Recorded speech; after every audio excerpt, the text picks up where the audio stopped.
Во оваа емисија разговараме со различни профили на уметници, луѓе кои што работат по културата, но сите тие творби, ако не излезат во јавноста како што треба, ако некој тоа не го спакува, не го изрекламира, особено во денешно време, како да не се случило. Токму тие луѓе се едни од најбараните, некогаш и најплатените, кои што го гарантираат успехот и некој добар производ да допре на вистинскиот начин до јавноста. Ќе ја потсетам македонската јавност дека кога е во прашање Джез фестивалот, тој го сврте вниманието во еден период токму со плакатите, со еден серијал, со трубата, ќе се сетат сите, токму вечерва, авторот на тие плакати е со нас, Славимир Стојановиќ, многумина повеќе го знаат како Футро, заради брендот кој што го изгради. Добре дојдовте во Астрорум. Болje vas našao. Имате повод за доаѓањето во Македонија, дел сте од една манифестација, но ова што го држам во моите раце е една книга многу популарна, која што ќе доживее и македонски превод, како што досега стојат работите. Кажете ми, дали ова универзално четиво кое што не само што важи во Србија, може да важи во Македонија, во целиот свет, сметајќи го тука целото ваше искуство глобално? Jeste, globalna je priča, baš je i zato sam je odlučio da je objavim, zato što mislim da sadrži sve te i patnje i uspehe koji su bilo gde na planeti prepoznatljivi. I ono što me je nateralo da napišem je u stvari su reakcije ljudi na jedan post prošle godine koji sam napisao na Facebooku povodom završavanja fakulteta koji sam tek završio posle 30 godina. Posle 200 osvojeni nagradi. I posle, da, i više. Ali jednostavno, prvo sam dobio nagradu za životno delo, a onda sam tek diplomirao na fakultetu i isto to zašto sam dobio nagradu. Sticaj okolnosti je bio takav da nisam uspevao ranije to da dovršim zbog raspada Jugoslavije i svih drugih situacija. Ja sam objavio to, poprilično je emotivan post bio, jedan kratak esej o tome, jer i moji roditelji nisu završili fakultet zato što su mene napravili jako mladi i onda su, jednostavno ja nisam završio, on se rekao, sad ću i zbog njih da završim fakultet, ako ne zbog sebe. I to je pročitalo na 100.000 ljudi ovde u regionu i komentari koje sam dobio na osnovu tog posta su bili toliko srceparajući da sam ja odlučio da proširim tu istu životnu priču koja ima svoje, naravno, uspone i padove, ali je na neki način kao i da je neka life coaching iskustvo u stvari. I романот ви е така насловен во илустрирани приказни. Меѓутоа, мене ме интересира како е еден човек кој што се смета за еден од првите минималисти во областа, во адвертајзингот, како е можно тој што размислува во слики, наеднаш да се бара од него сликите да ги претвори во поопширни говорни изрази, значи во книга? Pa to je, očigledno je došlo do zasićenja kod mene, stalno sam govorio u slikama. Ceo život radim tako da jedna slika mora da govori 1000 reči i da to pomogne mojim klijentima da bolje pozicioniraju svoje proizvode na tržištu. Onda se očigledno količina tih prećutanih stvari koje nisam izgovorio rečima se nakupila. Drugo, imao sam ambiciju i kao klinac. Ja sam mislio da ću biti pisac, a ne dizajner i onda sam naučio između par nekih školskih zadataka. U srednjoj školi sam naučio da crtam. I onda mi je bilo lakše. U stvari, izabrao sam ono što mi je lakše. Lakše mi je bilo da crtam. Međutim, kada sam došao do jednog nivoa da ne mogu više da izrazim svoj unutrašnji neki svet, počeo sam da pišem i to se nekako poklopilo da ono što sam mislio kao klinac da ću raditi, evo sad već pišem i drugu knjigu, naravno. Што мислите, која е доминантната вештина, која е круцијалната вештина за еден да биде одличен дизајнер на полето на маркетингот, адвертајзингот, бидејќи не само што треба да бидете добар цртач, денес машините можат да го компензираат, тоа знаеме дека речи си се може со притискање на копче, не зборуваме дека тоа секогаш ќе биде уметност, но може да се прикрие недостигот од вештина за цртање. Вие сте еден вид на модерни карикатуристи, некои кои што крајната цел е да пратат пораката. Дали тука е присудно IQ-то, вештината да се дојде до добра идеја, значи луѓе кои што имаат сатар, дали некои други пристапи? Што мислите вака од ваша гледна точка, кој е клучот на успехот? Ključ uspeha je definitivno ljubav prema komunikaciji. Dakle, najvažnije je da taj koji se bavi komunikacijom mora to da voli da radi. Ne sme to da radi samo zbog novca. Mora da bude zaljubljen u svoj posao, da voli druge ljude s kojima komunicira i da uživa u tome. I onda se to jednostavno vidi. Sad, koji je način komuniciranja? Da li tu dominira više reč ili slika, karikatura, ilustracija ili fotografija je stvarno manje važno. Mnogo je važnije da ta ljubav se prenese. I kada ona postoji, kada je evidentna, onda nalaženje pravog načina je više veština i zanat. Kako sad preneti neku ideju najjače. Nekoj ideji bolje stoji da je samo tekstualno prenešena, nekoj bolje stoji da je čista jedna slika i ništa više. Dakle, tu je tajna, u stvari, zanat je dosta važna stvar, naravno, ali pre zanata dolazi ljubav, pa onda dobra ideja, pa onda zanat koji oblikuje sve to zajedno. Обично не е толку краток патот да се стигне до бренд, име бренд, човек бренд. Вие го избравте оној пат да се здобивате со искуство низ компании, работевте за неколку врвни брендови во доменот. Дали е тоа начинот единствениот пат, па стигнавте до она што е вашата суштина, лајфстайл брендот Futro, или може да биде и по обратниот пат, дали постојат примери, некој да почне со развивање на сопствен бренд, да се наметне, па да успее да стигне до големи, така наречени дилови со големи компании? Moguće je naravno sve, samo je pitanje šta nekoga zanima u trenutku u životu. Mene je više zanimalo da steknem neko znanje kroz rad za ozbiljne velike klijente i korporacije i da onda, a i polako, ja nisam znao šta bi ja da kažem lično, kao čovek, kao pojedinac, ranije, kad sam bio pogotovo mlađi. Te kasnije, kad sam dobio dete, kad su počele neke ozbiljnije životne stvari da me okupiraju, paralelno sa poslom, počeo sam stvarno da sazrevam i da znam polako šta hoću da kažem. Da li je to neka satira u odnosu na svet u kome živimo, koji je definitivno naopako postavljen. Materijalne vrednosti su na prvom mestu, što je poražavajuće za tako visoko duhovna bića kao što su ljudi. Mi smo u toj, nažalost, živimo u takvoj epohi gde novac diktira sve. I onda ja bar kao kreator, kao autor i kao neko ko priprema budućnost za svoje dete pa i za svu ostalu decu, imam potrebu da onda neku satiričnu stvar kažem u odnosu na to i da nekako konstruktivno iskomentarišem i dam neki svoj predlog kako bi trebali ljudi, odnosi, ideje, brendovi i tako dalje da funkcionišu. Не знам како ве класифицираат стручните лица во областа, меѓутоа вие возите некој поп-арт, минимализам, нешто што има потребна вредност, што може да најде место во секој дом, една конкретна комерцијална работа, да кажеме, меѓутоа тоа не ја намалува и уметничката вредност.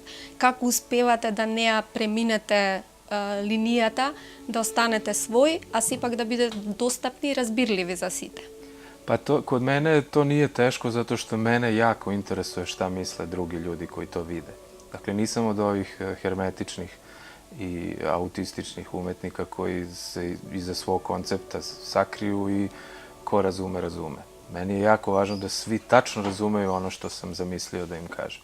Tako da tu meni nije nikakav problem da komuniciram i da imam tačno određen jezik i načine i kanale komunikacije i tako dalje. Имате искуство и со други средини. Србија како пазар ви е многу позната, сте живееле во Словенија, да речеме некоја преодна земја меѓу оној развиениот запад и овој заостанатиот исток, да речеме. Каква е состојбата денес со дизајнот воопшто, со рекламирањето, дали може да ве одушеви некоја револуционерна идеја или како што велат секогаш идејата е проблем без разлика, односно многу ми навела дека се изгубивме во ова дигитално време и заборавивме дека тоа треба да биде во наша служба, а не ние во негова. Danas je jako teško da nešto zapamtite što vidite, jer vidite preko 10.000 vizualnih informacija u toku jednog dana. A imate 50 milisekundi da donesete odluku da li ćete na nekoj komunikaciji da se zadržite. A kad se zadržite, zadržat ćete se samo 8 sekundi. Dakle, to je prostor koji ima grafički dizajner da iskomunicira. Dakle, jako surovi su uslovi danas, sve se strašno ubrzalo, međutim, to još više potencira tu priču koju sam na početku rekao da je ljubav prema komunikaciji istina. Dakle, iskrenost je, bez iskrenosti apsolutno ne može ništa da se iskomunicira danas.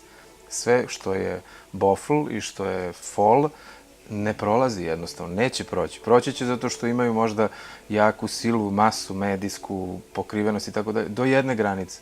Onda će da se uruši, kao i sve što se uruši, što je vlažno na kraju, pre ili kasnije.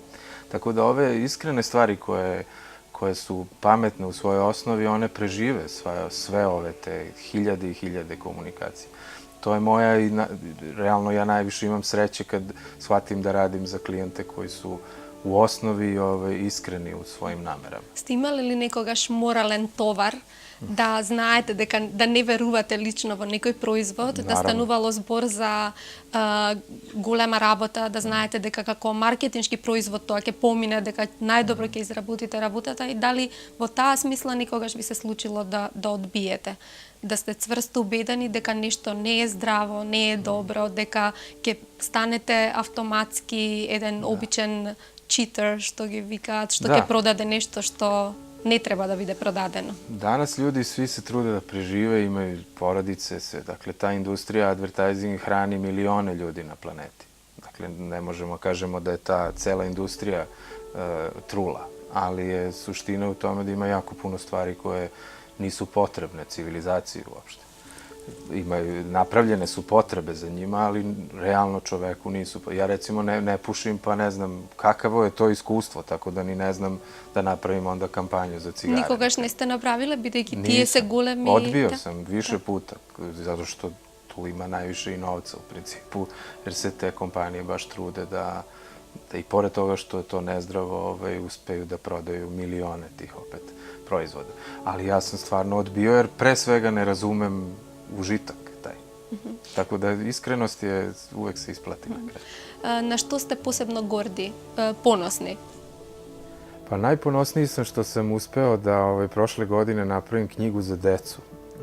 Pre ove... Slikovnica, Slikovnicu, da. Napisao sam i ilustrovao i nisam crtao 25 godina pre toga. Crtao sam na početku karijere, mislio sam da ću biti karikaturista, ilustrator i tako dalje, međutim, dizajn je to ubrzavanje, kompjuter i tako dalje, preuzeo svoje i prestao sam da crtam.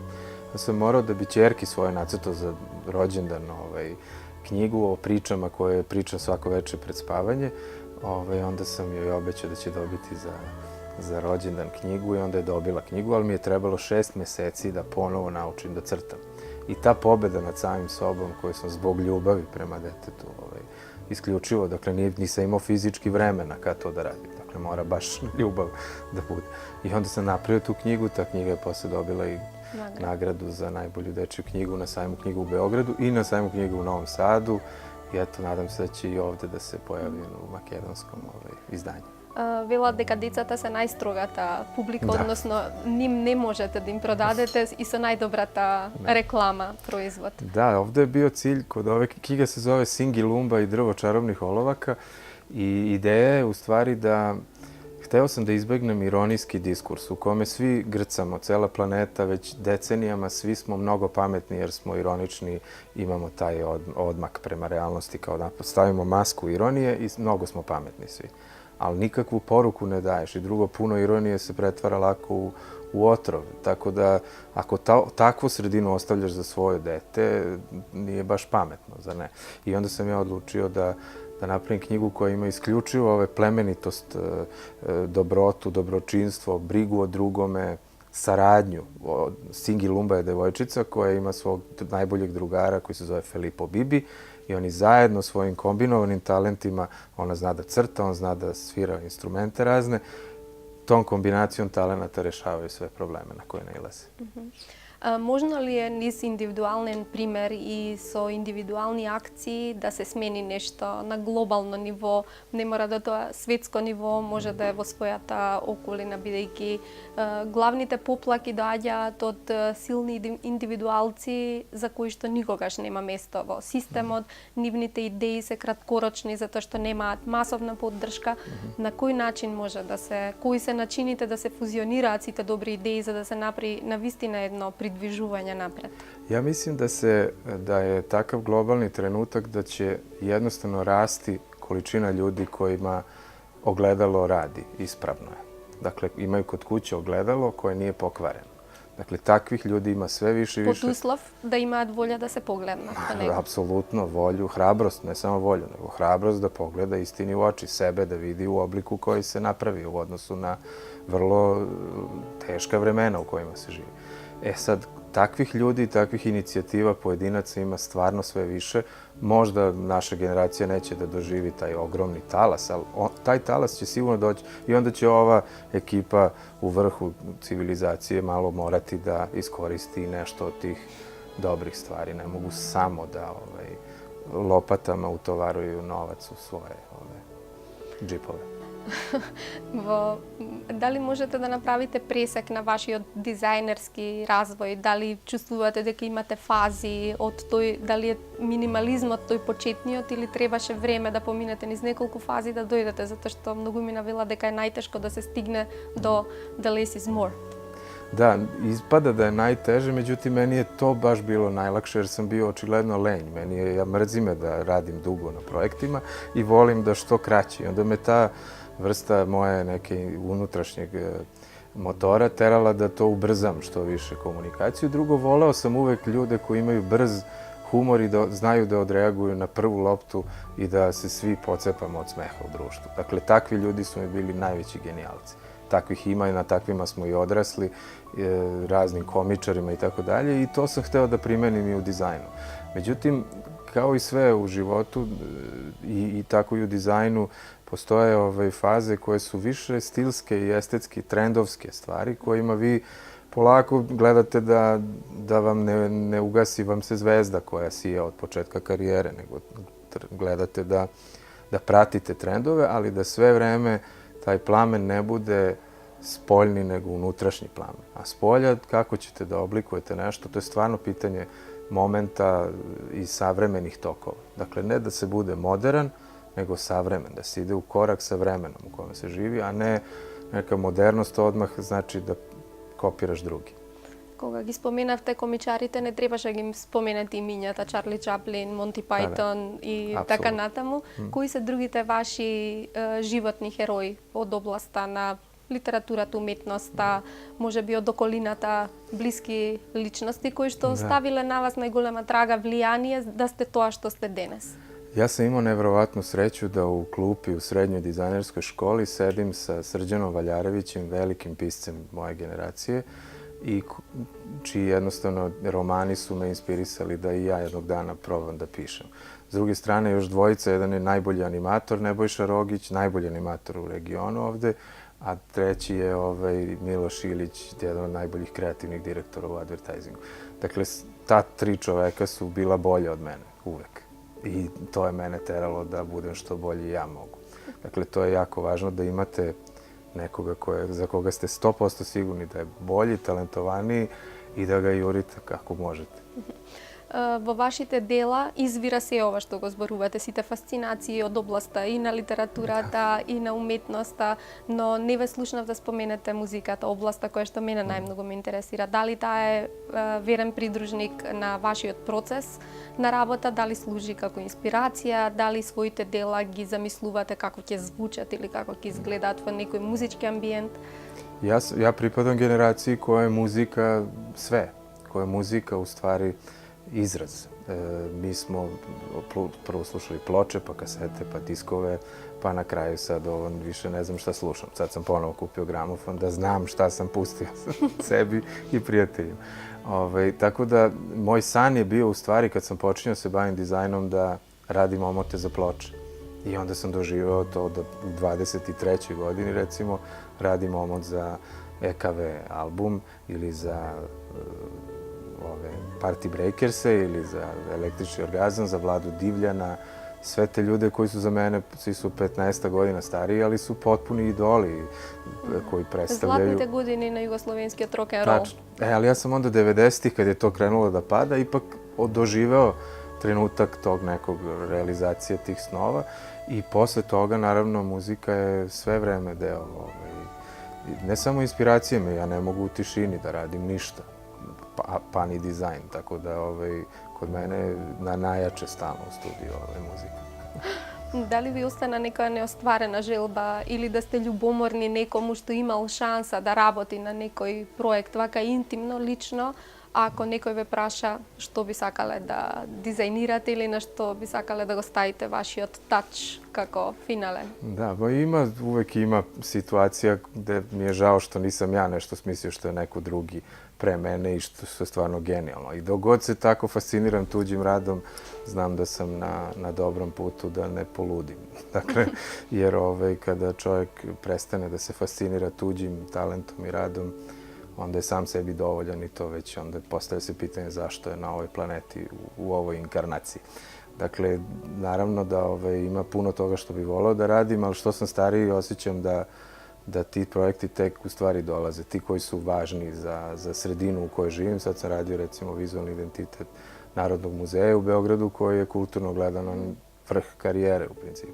Го лишивте од бои, повторно го спедовте на една форма препознатлива, асоцирана на знаме, на се, меѓутоа му дадовте само една златна боја. Имаше ли некоја скриена порака во визуелниот идентитет на нешто што не е само историја, туку е нешто што сме интимно врзани со некое време, со амбиент? Зошто го спедовте на таков минимум? Pa to pričamo o Muzeju Jugoslavije. Da, za Jugoslaviju, da. A vi mi rekavte Narodno pozorište, izvinete, da. Ne, Narodni muzej sam isto radio i Muzej Jugoslavije i za oba sam izuzetno vezan, pogotovo za jugoslovenski muzej. Ideja je bila u stvari da se pokaže kontinuitet, da to što je završen, da kažemo, socijalni društveno to prisustvo Jugoslavije, nastavila se njegova ne samo sentimentalna, nego taj muzej se bavi fenomenom Jugoslavije od početka pa do raspada, od početka, dakle, posle Prvog svjetskog rata. I tu jednostavno sam vezan za taj period jer me i mene i moju porodicu i roditelje jako veže za jedno dobro vreme iz naše perspektive. Рековте дека комуникацијата е најважна. Има ли секогаш универзални вредности на кои што можете да се базирате за да допрете со поентата до луѓето или во зависност од друштвениот, општествениот контекст на земјите, на глобалните промени, на менување на естетиката која што никогаш не се знае каде оди, што е вистинска уметност, што е квази уметност. Дали имате резервни карти во ракавот, што е тоа што треба, да речеме, да пласирате некоја информација на светско ниво и да бидете универзално препознаени во тоа? Pa danas dizajner mora da bude svestan trenutka globalnog, gde se živi i kako se živi. Mora, ne može bez toga da radi čak ni lokalne projekte. Dakle, nije moguće. Jednostavno, danas moraš da si jako širok. Ja mislim da svuda gde god mogu da ubacim neku od svojih subliminarnih poruka, kao što sam rekao, što uspevam da uradim za decu kad radim neposredno, znači ta plemenitost koja je postala... Empatija. Pa da, ali to sada o tome pričamo kao da pripada nekom vremenu hobita i ovih trolova, a ne vremenu u kome živim. Dakle, to je ono što mene naravno jako iritira i što pokušavam da vratim. Koliko god to naivno izgledalo iz ugla ovih ironičara savremenih mojih. Ja sam i dalje vrlo ironičan čovjek, ali moram jedan kanal da ostavim za nešto zdravo. Da li самата ваша појава сакате да пратите некоја порака, дали сте свесни како изгледате, бидејќи ова не треба да прашам дали е ваша слика. Yes. Со наочарите доволно беше карикатуристички пристап и да се представите себе си. Може да и друго дете, но ќе речев дека сте вие, што ме вашата книга. Ja sam, naravno, ali sve je u stvari pitanje šta je tema i želja i ideja komunikacije. U toj knjizi, knjiga se zove 9, radi se o tome da sam ja sa 9 godina pao na fudbalu u nesvest, udario sam se jako u glavu, pao sam direktno na glavu i izgubio pamćenje kompletno. Dakle, ja se ničeg ne sjećam od prve godine, od rođenja do 9. godine. I tek 30 godina kasnije, kada mi u istom danu se umre majka i rodi mi se ćerka, to bude trigger koji apsolutno počne da mi vraća sve sećanje. I kako mi ćerka puni 1, 2, 3, 9 godina, napuni prvi put, a ja u knjizi napunim drugi put. Eto, o tome je knjiga, dakle, zato je hit. Sve je okolo simbolite, koga ќе razmisliš. Sve, apsolutno. I nije ništa frizirano, nego je vrlo Вистински slično. сплет на околности. Da. Многу интересно. Кажете ми дали имате нешто известно, некој голем проект кој што може да го очекуваме од вас, бидејќи кажав на почетокот, вие имате над 200 награди, јас тој податок го имам во главата. Докажани сте во сферата во која што работите, успешни, признаени, ја имате потврдата и од професионалната јавност и од обичната јавност, што е сите предуслови да се пензионирате духовно. Меѓутоа, што е тоа што ве води напред и како ги наоѓате предизвиците? Изазови. Sad sam, pošto sam završio fakultet prošle godine, sad sam postao profesor ove godine, dakle imao sam tu sreću da to vide ovi sa fakulteta, sa akademije u Beogradu i tamo to što sam završio sad mogu i da predajem. I to je recimo sledeći korak ozbiljan, osim što pišem i drugi roman, ali planiram da se posvetim tom akademskom radu, naravno uz ovaj komercijalni branding koji radim inače, ali imam ideju da napravim da Futro postane časopis regionalni za studente, za grafičke komunikacije. Eto, to je nešto o čemu sanjarim, ne znam da li ću imati za to podršku, energiju i sve ostalo, ali mislim da to bi bilo sledeće nekako najkonkretnije i najlogičnije da neko sa tom količinom iskustva i priznanja u svetu da pomogne sledećim generacijama. А за среќа најавивме и дека ќе гледаме работи од вас и во Македонија. Тоа влегува во идните планови, бидејќи интересот е голем. Веќе го имате ставено вашиот печат низ вакви форми, вашиот дизајн е познат и на овие простори. Јас ви благодарам за овој разговор и се надевам дека ќе присуствуваме на некоја голема изложба, кога ќе се бара од вас да направите пресек од сите ваши дела што ги имате досега направено. Hvala.